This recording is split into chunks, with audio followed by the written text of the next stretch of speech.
So guys, for the first step, in the bottom right of your taskbar, you want to click on the sound icon. And then you want to click on this. You want to make sure that you have your correct output device speaker selected. And then you want to go back. And then you want to bring this sound to the highest.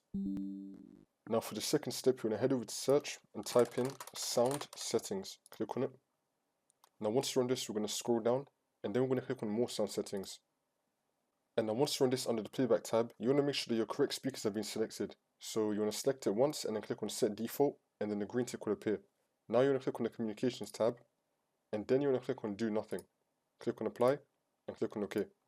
And now you want to go back to the playback tab. You want to find your speakers, you want to click on it once and then click on properties.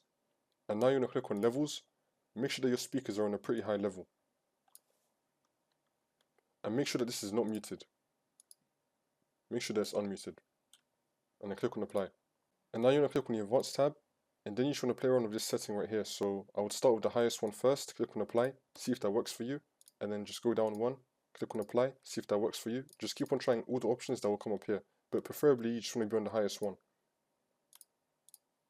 Now for the next step, you want to head over to search and type in troubleshoot settings. Click on it.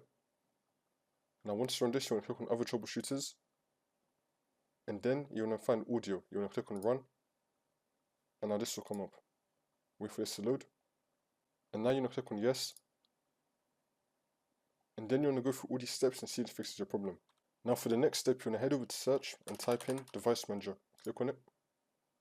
Now once you're on this, you want to expand audio inputs and outputs. And then you want to find your speakers. You want to right click on it and then click on update driver. And then click on search automatically for drivers. Make sure that you have the best drivers installed for your device. Also another thing, if you're using some external speakers, make sure that the volume is turned on and it has been shifted to the optimal levels. If you have like a scroller on the side of it or something similar to that, make sure that you turn it up. Now once you complete all these steps, you just want to restart your computer and then the problem should be fixed.